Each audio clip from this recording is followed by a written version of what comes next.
Halo, jumpa lagi bersama saya dalam studi Al-Quran. Kita tahu bahwa Al-Quran itu dikenal sebagai wahyu Allah. Apa yang tertulis di dalam Al-Quran itu diyakini oleh umat Islam sebagai kata-kata Allah.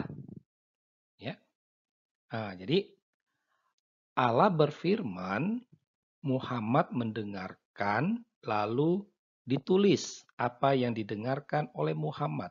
Sehingga apa yang tertulis itu merupakan kata-kata Allah. Karena itulah Al-Quran itu dikenal juga sebagai kalam Allah. Dan ayat-ayat Al-Quran itu dikenal sebagai kalimatullah, kalimat Allah. Ya. Nah, menjadi menarik ketika dalam salah satu studi kita ada seorang penonton, ya, ada orang yang ikut belajar Al-Quran ini, dia menanggapi kajian kami dengan mengatakan bahwa ayat yang kami kutip itu berasal dari Jibril, ya. Dia bilang begini, itu dari Jibril, ayat itu. Nah, karena itulah studi kita kali ini mau melihat Al-Quran itu sebenarnya wahyu siapa?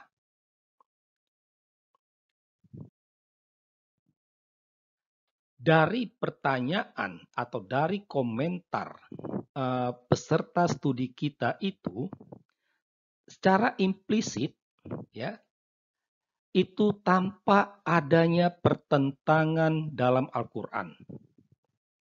Sebenarnya dalam Al-Quran itu pertentangannya sangat banyak. Namun dalam studi kita kali ini hanya ditampilkan dua pertentangan saja.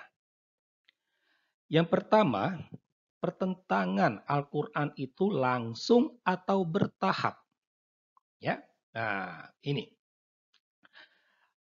pernyataan bahwa Al-Quran itu langsung itu tampak dari pernyataan Allah bahwa Allah menurunkan kitab, bukan ayat. Kitab. Kitab itu artinya buku. Nah, itu ya. Ada banyak ayat-ayat Al-Quran yang menegaskan hal ini. Sekedar menyebutkan itu misalnya dalam surah keempat, kelima, ke-20, atau ke-27, dan masih ada yang lainnya. Di sana dengan jelas dikatakan bahwa Allah menurunkan kitab yang ditafsirkan oleh ulama sebagai Al-Quran. Nah, jadi Allah menurunkan kitab bukan ayat. Itu. Akan tetapi di beberapa surah lain juga dikatakan bahwa Allah menurunkan ayat per ayat, bertahap, ya. Jadi Al-Quran itu diturunkan berangsur-angsur. Nah, itu. Jadi bukan kitab, tapi ayat.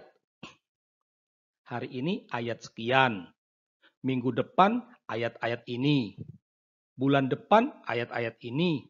Jadi bukan kitab. Beda ya. Kitab itu ya buku. Dari ayat 1 sampai ayat sekian itu sekali turun. Ternyata tidak. Gitu.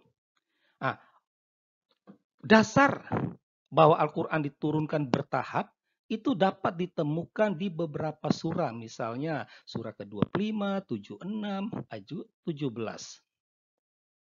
Ya. Nah, untuk menegaskan bahwa Al-Quran itu diturunkan ayat per ayat atau bertahap, ini ditegaskan dengan adanya misalnya istilah surah Makkiyah, surah Madaniyah.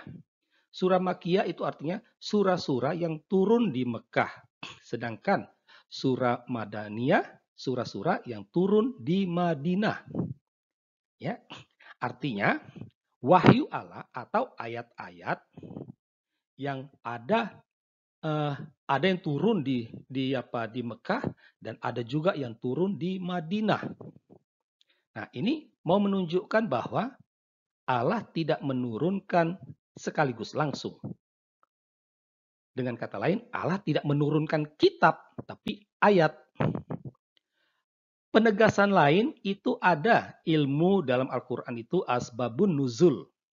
Ya, suatu ayat itu mempunyai latar belakang peristiwa sehingga turunlah wahyu Allah. Nah, itu. Jadi ilmu ini menegaskan bahwa Al-Quran itu diturunkan ayat per ayat, bukan langsung sebagai kitab. Lantas, apakah wahyu Allah yang menegaskan bahwa Allah menurunkan kitab itu salah? Silahkan Anda jawab sendiri. Pertentangan yang kedua adalah Al-Quran itu dari Allah atau dari Jibril. Ya. Nah, kalau dikatakan dari Allah, itu banyak dasarnya. Ya. Bisa dalam surah kedua, ketiga, ke-13, ke-16, dan masih banyak lain lagi. Sedangkan dari Jibril juga ada dasarnya. Misalnya dalam surah kedua, ke-16, ke-81. Ya, jadi bayangkan, surah yang sama, Al-Baqarah, satu ayat mengatakan dari Allah, ayat lain mengatakan dari Jibril. Demikian juga surah ke-16, satu ayat mengatakan dari Allah, ayat lain mengatakan dari Jibril. Lantas mana yang benar? Nah, kalau yang terkait dengan ini, kita dapat menyatukan, menghilangkan pertentangan bahwa Al-Quran itu berasal dari Allah dan dari Jibril. Nah, memang penegasan bahwa Al-Quran itu dari Allah dan dari Jibril tidak lantas menghilangkan problem yang ada dalam Al-Quran itu sendiri. Ya, pertanyaan selanjutnya yang muncul adalah Al-Quran itu wahyu Allah atau wahyu Jibril. Ya, karena ayat kita bisa bertanya, ya, pertanyaan lanjutnya. Ayat-ayat mana yang dari Allah dan ayat-ayat mana yang dari Jibril? Saya yakin terkait dengan ini tidak ada kesepakatan di kalangan Islam sendiri. Namun saya coba mereka-reka, ya. Kita singkirkan dulu ayat dari Allah. Kalau saya membaca Al-Quran, saya dapat mengatakan ayat-ayat dari Jibril itu adalah ayat di mana di sana terdapat kata Allah berfirman.